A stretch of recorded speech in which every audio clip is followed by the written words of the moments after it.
A lot of people are caught up in this worshiping the image of the beast thing and the end of the world and the beheadings, the chip in their arm, their hand or their forehead, the buying and selling. What's the image of the beast gonna be? I'm not gonna do that. No way. I'm not taking the chip. I'm gonna store up a bunch of peanut butter and get ready to hide in my bunker when all this drama happens. And people are too preoccupied with the future. God's telling me. He's saying we need to be focusing on the present and interpreting all of Scripture, even prophecies, into the present personal application interpretation style. So this future event of worshiping the image of the beast, people are thinking, oh, I'm so glad I'm not worshiping the image of the beast. I'm not going to do that. They think it's going to be some big obvious thing where you have to worship the statue of a president or a king or something like that. So they're like, there's no way I'll do that. But they're not focusing on the here and the now. What's going on with their lives now? And I'm telling you that since Adam fell, people have been worshiping the image of the beast. Right now, 9 out of 10 people are worshiping the image of the beast in America. You wake up in the morning and you make a decision. Are you going to serve yourself? Are you going to live for the fallen nature of self, the flesh? Even if you're going to be a good person, yet you're not living in the will of God. You're not serving Christ. You're not walking by His Spirit, being led by Him and loving the Father. You're still serving the flesh, serving the image of the beast or the creature.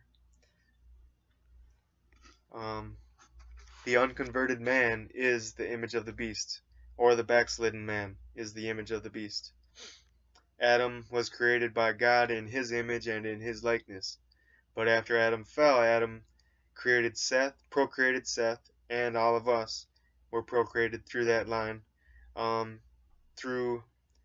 We are procreated into the fallen nature in the image of fallen Adam and in the likeness of fallen Adam. And we've been serving ourselves, we've been serving the image of the beast. Worshiping is serving.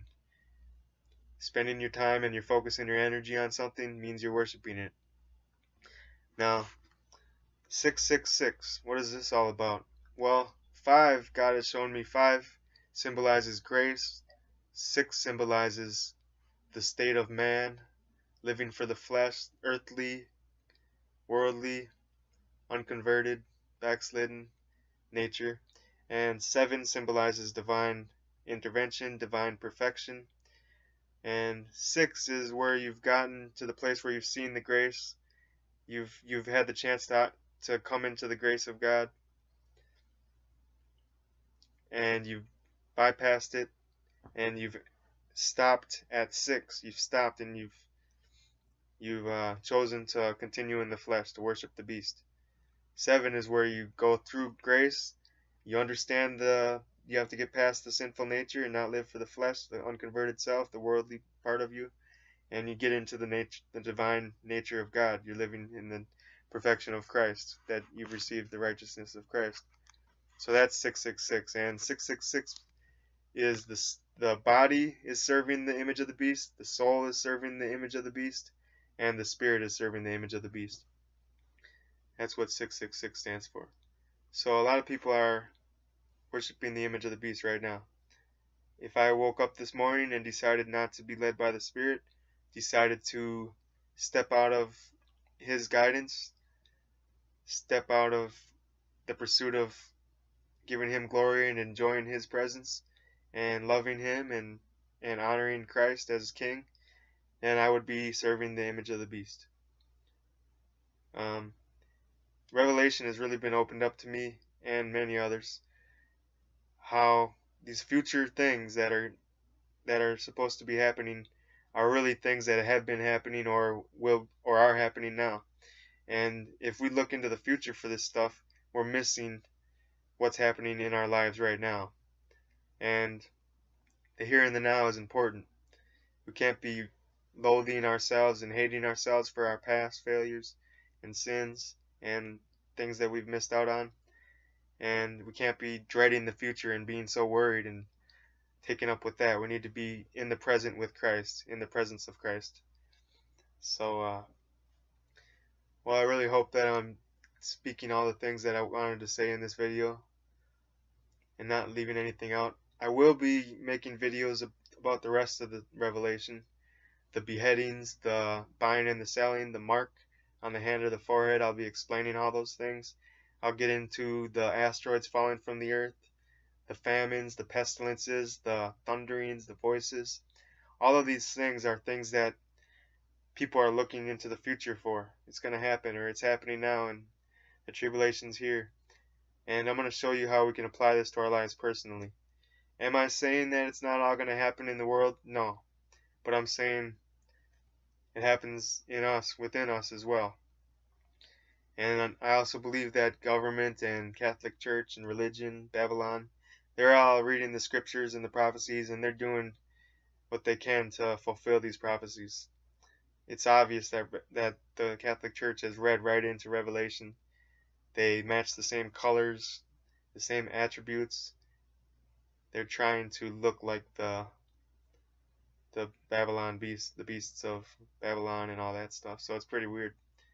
The lady, the whore who sits on the beast, and it's just crazy how all that stuff's happening. But if we're missing the personal application, we're gonna be in a bad place if this stuff comes to pass in our lifetime in the world, out in the world.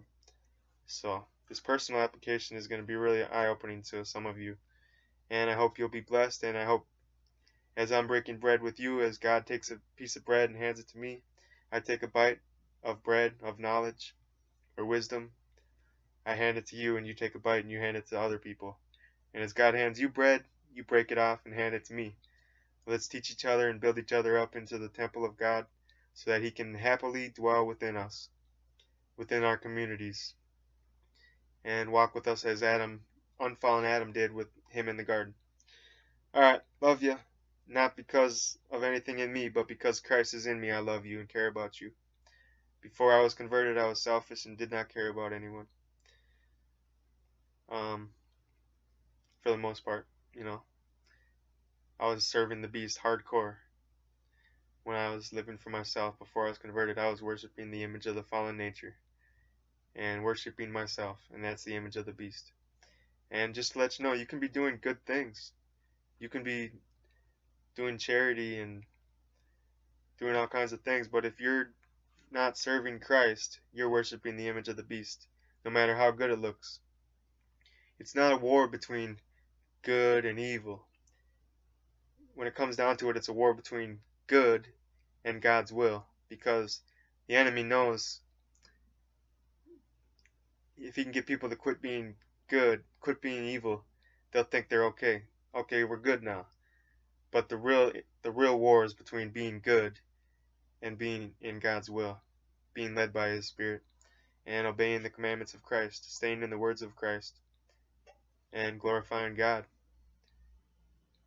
We are to be a city on a hill. We are to be like a city that has the indwelling God within Him, and we are helping travelers in the dark valleys find God. Alright, later.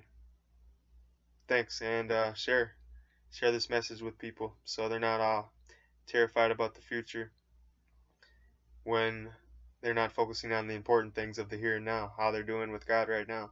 That's very important. Thanks.